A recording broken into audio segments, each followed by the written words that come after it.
प्रभुं प्राणनाथं विभुं विश्वनाथं जगन्नाथनाथं सदानन्दभाजं भवद्भव्यभूतेश्वरं भूतनाथं शिवं शङ्करं शम्भुमीशानमीडे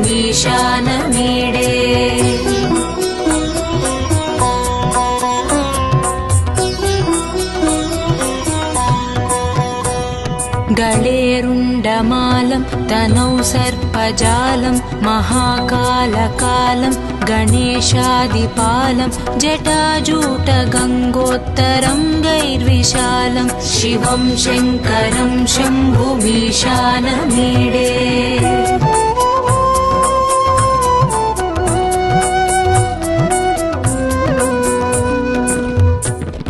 मुदामाकरं मण्डनं मण्डयन्तं महामण्डलं भस्मभूषाधरं तम् अनादिं ह्यपारं महामोहमारं शिवं शङ्करं शम्भुमीशानमीडे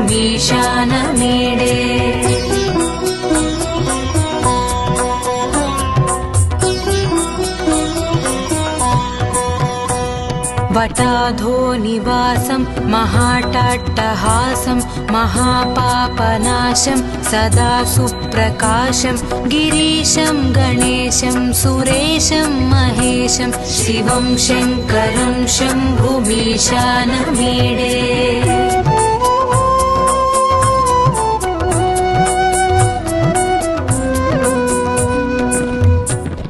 गिरीन्द्रात्मजा सङ्गृहीतार्धदेहं गिरौ संस्थितं सर्वदापन्नगेहं परब्रह्म ब्रह्मादिभिर्वन्द्यमानं शिवं शङ्करं शम्भुमीशानमीडे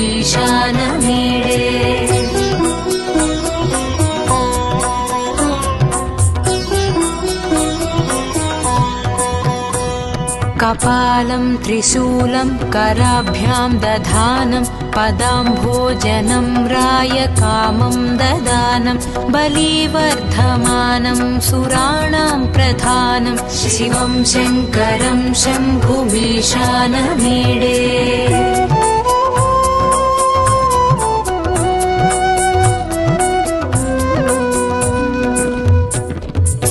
शरच्चन्द्रगात्रं गणानन्दपात्रं त्रिनेत्रं पवित्रं धनेशस्य मित्रम् अपर्णाकळत्रं सदा सच्चरित्रं शिवं शङ्करं शम्भुमीशानमीडे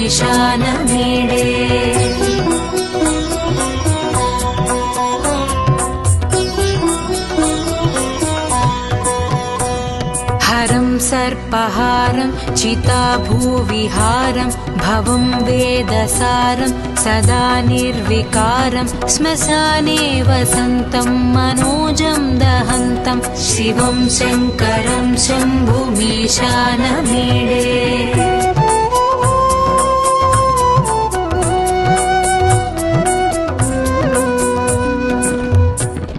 स्वयं यः प्रभाते नरः शूलपाणे पठेत् स्तोत्ररत्नं द्विह प्राप्य रत्नं सुपुत्रं सुधान्यं सुमित्रं कळत्रं विचित्रैः समाराध्य मोक्षं प्रयाति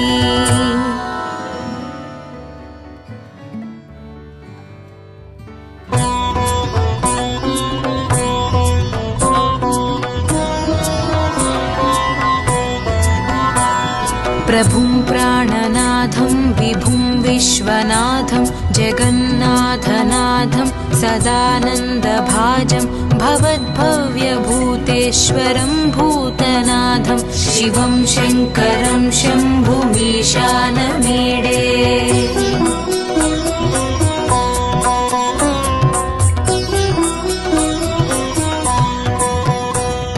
गळेरुण्डमालं तनौ सर्पजालं महाकालकालं गणेशादिपालं जटाजूटगङ्गोत्तरं गैर्विशालं शिवं शङ्करं शम्भुमीशानमीडे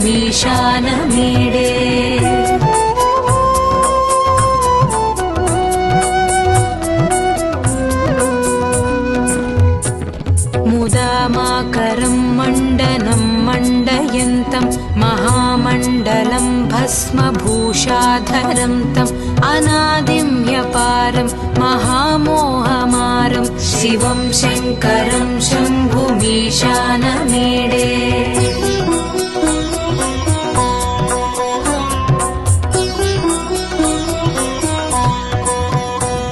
वटाधो निवासं महाटाट्टहासं महापापनाशं सदा सुप्रकाशं गिरीशं गणेशं सुरेशं महेशं शिवं शङ्करं शम्भुमीशानमीडे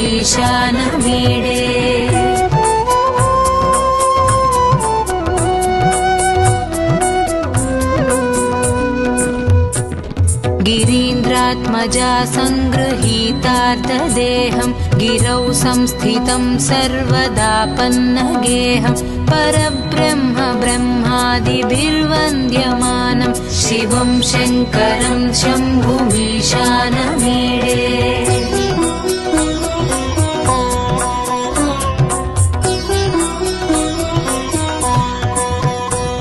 कपालं त्रिशूलं कराभ्यां दधानं पदाम्भोजनं रायकामं ददानं बलिवर्धमानं सुराणां प्रधानं शिवं शङ्करं शम्भुमीशानमीडे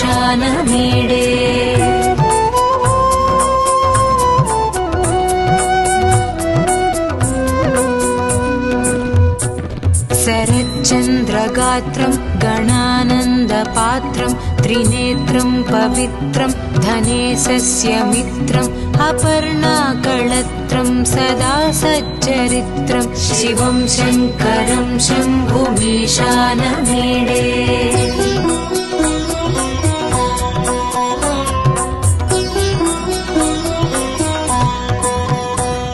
हरं सर्पहारं चिताभूविहारं भवं वेदसारं सदा निर्विकारं श्मशाने वसन्तं मनोजं दहन्तं शिवं शङ्करं शम्भुमीशानमीडे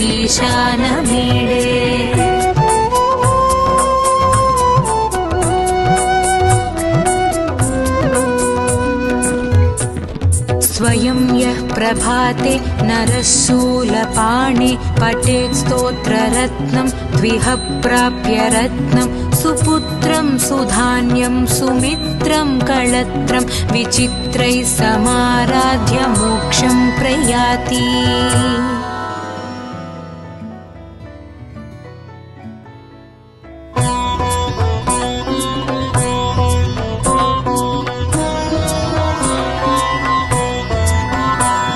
प्रभुं प्राणनाथं विभुं विश्वनाथं जगन्नाथनाथं सदानन्दभाजं भवद्भव्यभूतेश्वरं भूतनाथं शिवं शङ्करं शम्भुमीशानमीडे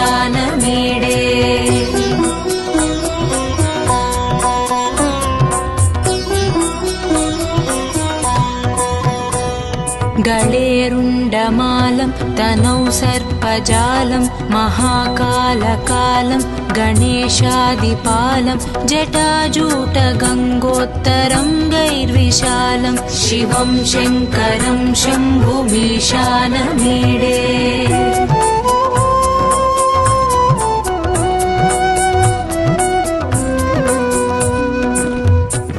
मुदामाकरं मण्डनं मण्डयन्तं महामण्डलं भस्मभूषाधरं तम् अनादिं ह्यपारं महामोहमारं शिवं शङ्करं शम्भुमीशानमीडे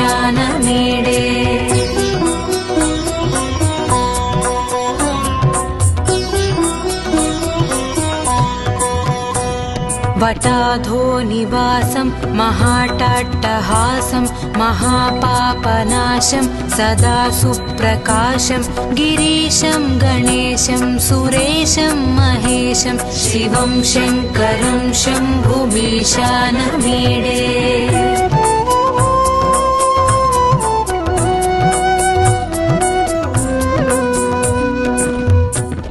गिरीन्द्रात्मजा सङ्गृहीतार्धदेहं गिरौ संस्थितं सर्वदापन्नगेहं परब्रह्म ब्रह्मादिभिर्वन्द्यमानं शिवं शङ्करं शम्भुमीशानमीडे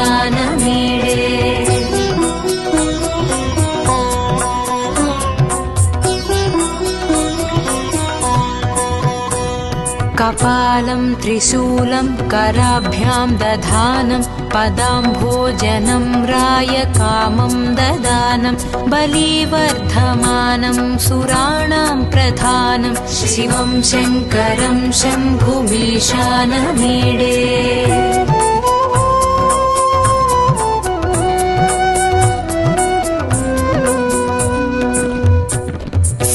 शरच्चन्द्रगात्रं गणानन्दपात्रं त्रिनेत्रं पवित्रं धनेशस्य मित्रम् अपर्णाकळत्रं सदा सच्चरित्रं शिवं शङ्करं शम्भुमीशानमीडे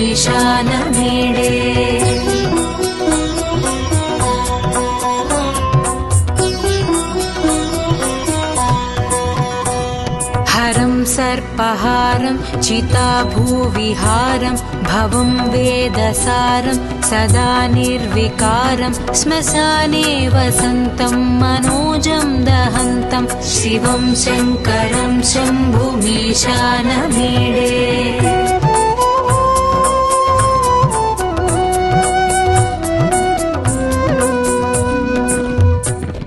स्वयं यः प्रभाते नरः शूलपाणे पठेत् स्तोत्ररत्नं द्विह प्राप्य रत्नं सुपुत्रं सुधान्यं सुमित्रं कळत्रं विचित्रैः समाराध्य मोक्षं प्रयाति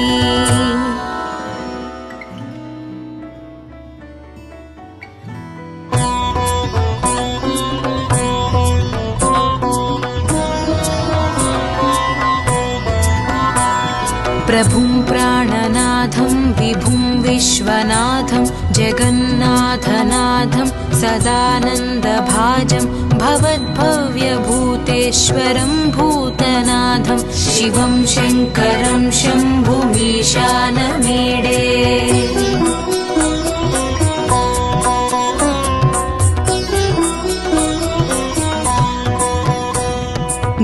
गळेरुण्डमालं तनौ सर्पजालं महाकालकालं गणेशादिपालं जटाजूटगङ्गोत्तरङ्गैर्विशालं शिवं शङ्करं शम्भुमीशानमीडे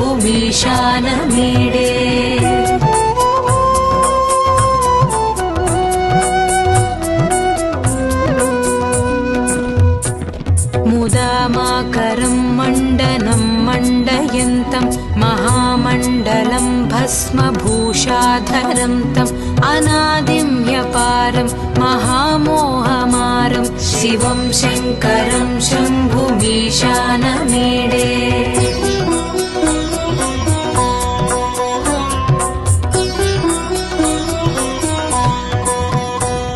वटाधो निवासं महाटाट्टहासं महापापनाशं सदा सुप्रकाशं गिरीशं गणेशं सुरेशं महेशं शिवं शङ्करं शम्भुमीशानमीडे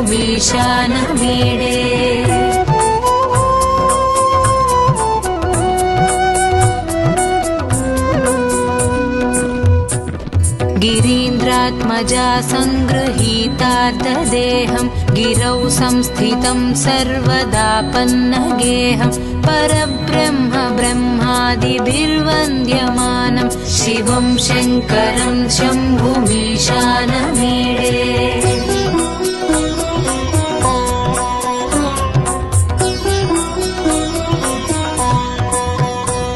कपालं त्रिशूलं कराभ्यां दधानं पदाम्भोजनं रायकामं ददानं बलिवर्धमानं सुराणां प्रधानं शिवं शङ्करं शम्भुमीशानमीडे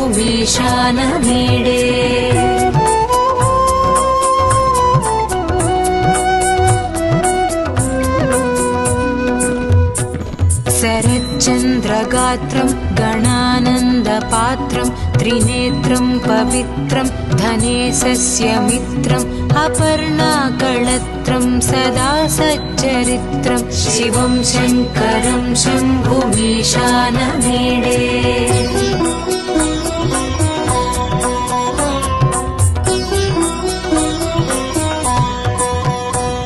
हरं सर्पहारं चिताभूविहारं भवं वेदसारं सदा निर्विकारं श्मशाने वसन्तं मनोजं दहन्तं शिवं शङ्करं शम्भुमीशानमीडे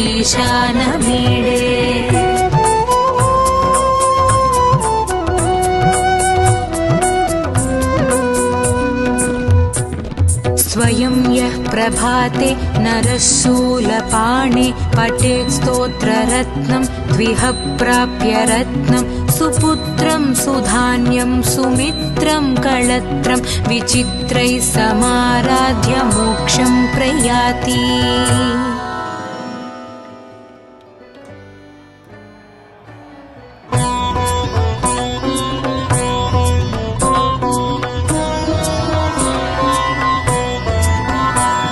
प्रभुं प्राणनाथं विभुं विश्वनाथं जगन्नाथनाथं सदानन्दभाजं भवद्भव्यभूतेश्वरं भूतनाथं शिवं शङ्करं शम्भुमीशानमीडे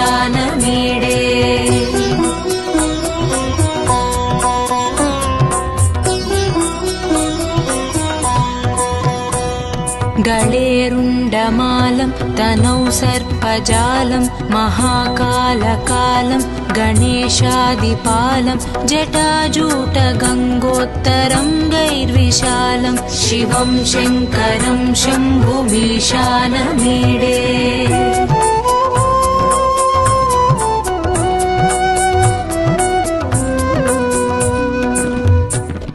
मुदामाकरं मण्डनं मण्डयन्तं महामण्डलं भस्मभूषाधरं तम् अनादिं ह्यपारं महामोहमारं शिवं शङ्करं शम्भुमीशानमीडे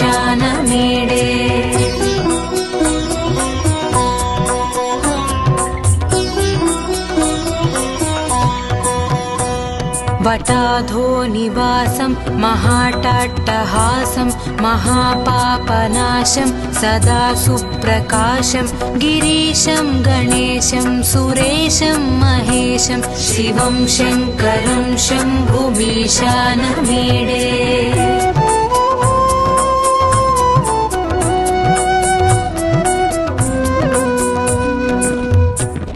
गिरीन्द्रात्मजा सङ्गृहीतार्थदेहं गिरौ संस्थितं सर्वदापन्नगेहं परब्रह्म ब्रह्मादिभिर्वन्द्यमानं शिवं शङ्करं शम्भुमीशानमीडे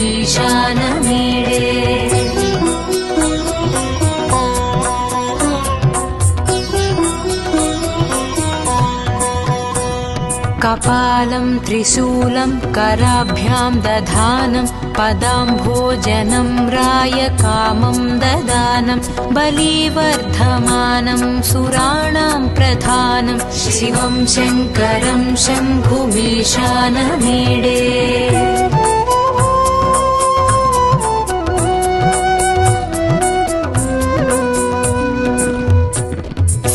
शरच्चन्द्रगात्रं गणानन्दपात्रं त्रिनेत्रं पवित्रं धनेशस्य मित्रम् अपर्णाकळत्रं सदा सच्चरित्रं शिवं शङ्करं शम्भुमीशानमीडे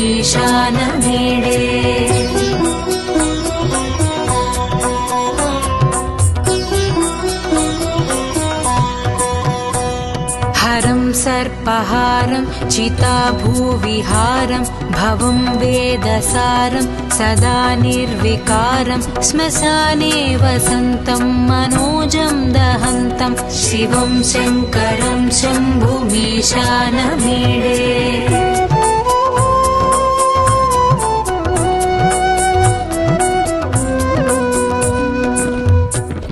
स्वयं यः प्रभाते नरः शूलपाणे पठेत् स्तोत्ररत्नं द्विह प्राप्य रत्नं सुपुत्रं सुधान्यं सुमित्रं कळत्रं विचित्रैः समाराध्य मोक्षं प्रयाति।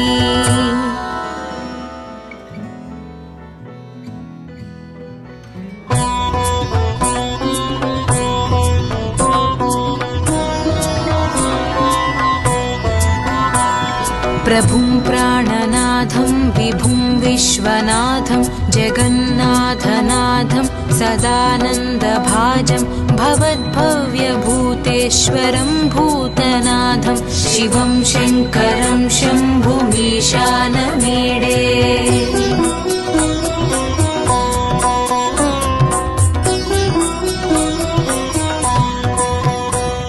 गळेरुण्डमालं तनौ सर्पजालं महाकालकालं गणेशादिपालं जटाजूटगङ्गोत्तरं गैर्विशालं शिवं शङ्करं शम्भुमीशानमीडे।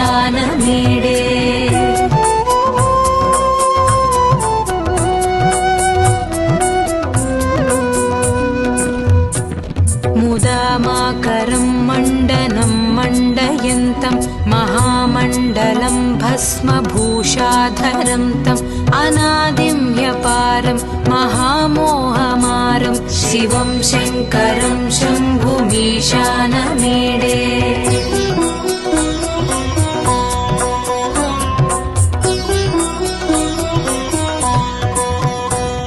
वटाधो निवासं महाटाट्टहासं महापापनाशं सदा सुप्रकाशं गिरीशं गणेशं सुरेशं महेशं शिवं शङ्करं शम्भुमीशानमीडे।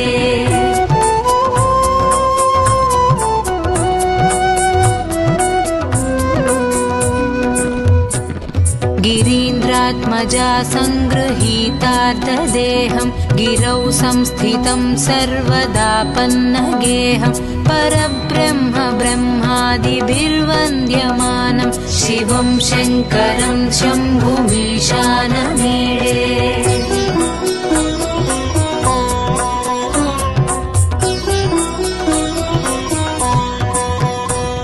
कपालं त्रिशूलं कराभ्यां दधानं पदाम्भोजनं रायकामं ददानं बलिवर्धमानं सुराणां प्रधानं शिवं शङ्करं शम्भुमीशानमीडे।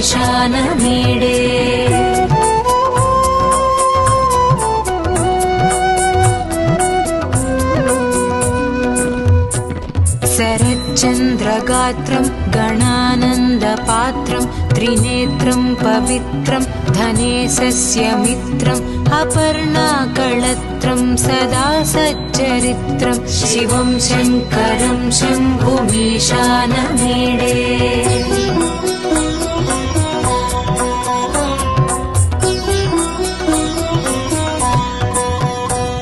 हरं सर्पहारं चिताभूविहारं भवं वेदसारं सदा निर्विकारं श्मशाने वसन्तं मनोजं दहन्तं शिवं शङ्करं शम्भुमीशानमीडे।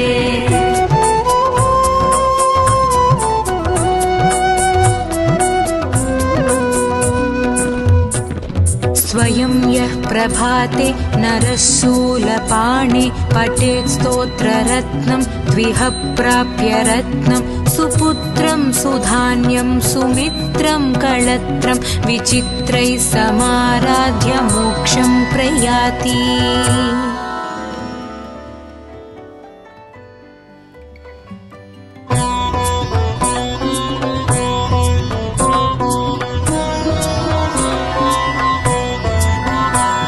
प्रभुं प्राणनाथं विभुं विश्वनाथं जगन्नाथनाथं सदानन्दभाजं भवद्भव्यभूतेश्वरं भूतनाथं शिवं शङ्करं शम्भुमीशानमीडे।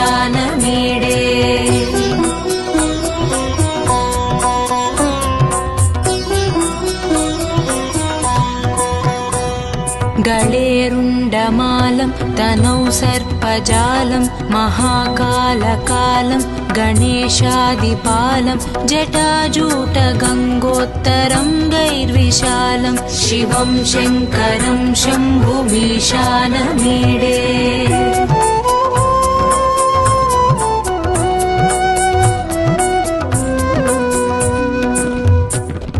मुदामाकरं मण्डनं मण्डयन्तं महामण्डलं भस्मभूषाधरं तम् अनादिं ह्यपारं महामोहमारं शिवं शङ्करं शम्भुमीशानमीडे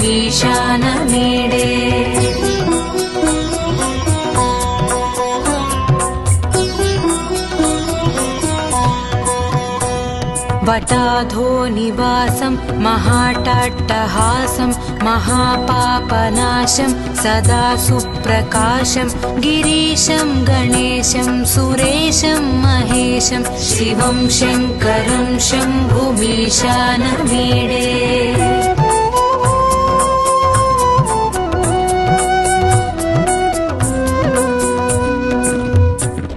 गिरीन्द्रात्मजा सङ्गृहीतार्थदेहं गिरौ संस्थितं सर्वदापन्नगेहं परब्रह्म ब्रह्मादिभिर्वन्द्यमानं शिवं शङ्करं शम्भुमीशानमीडे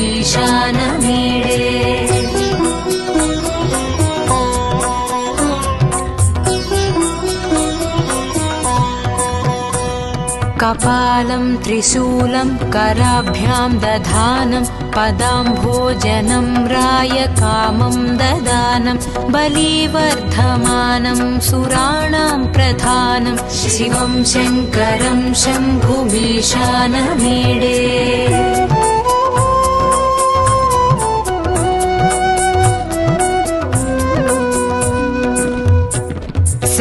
शरच्चन्द्रगात्रं गणानन्दपात्रं त्रिनेत्रं पवित्रं धनेशस्य मित्रम् अपर्णाकळत्रं सदा सच्चरित्रं शिवं शङ्करं शम्भुमीशानमीडे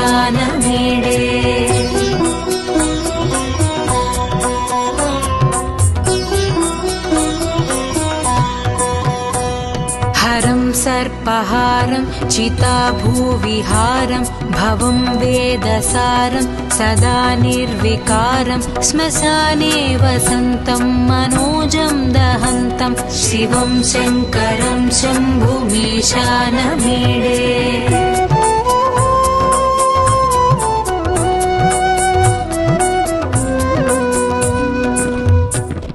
स्वयं यः प्रभाते नरः शूलपाणे पठेत् स्तोत्ररत्नं द्विह प्राप्य रत्नं सुपुत्रं सुधान्यं सुमित्रं कळत्रं विचित्रैः समाराध्य मोक्षं प्रयाति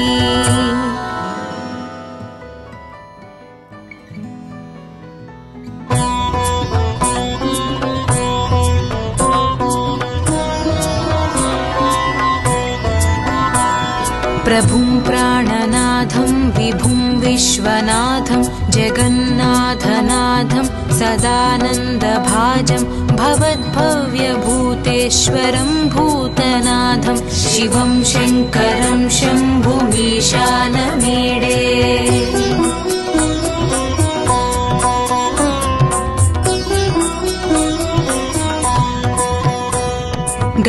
गळेरुण्डमालं तनौ सर्पजालं महाकालकालं गणेशादिपालं जटाजूटगङ्गोत्तरं गैर्विशालं शिवं शङ्करं शम्भुमीशानमीडे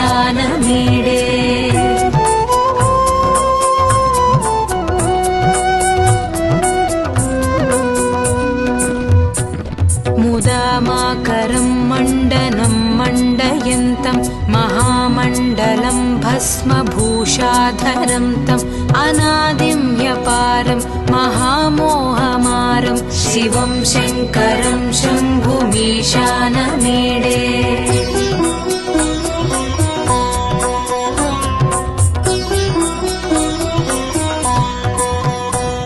वटाधो निवासं महाटाट्टहासं महापापनाशं सदा सुप्रकाशं गिरीशं गणेशं सुरेशं महेशं शिवं शङ्करं शम्भुमीशानमीडे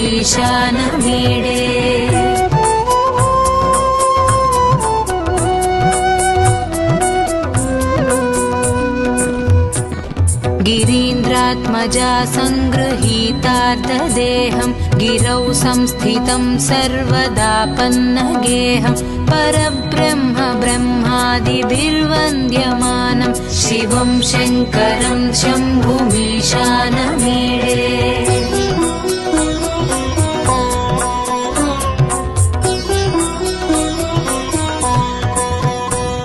कपालं त्रिशूलं कराभ्यां दधानं पदाम्भोजनं रायकामं ददानं बलिवर्धमानं सुराणां प्रधानं शिवं शङ्करं शम्भुमीशानमीडे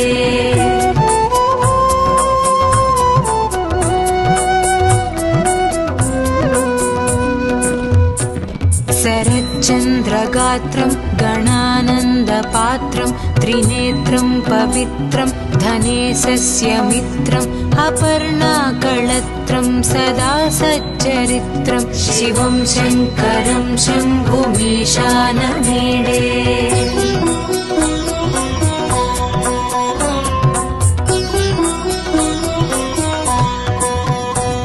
हरं सर्पहारं चिताभूविहारं भवं वेदसारं सदा निर्विकारं श्मशाने वसन्तं मनोजं दहन्तं शिवं शङ्करं शम्भुमीशानमीडे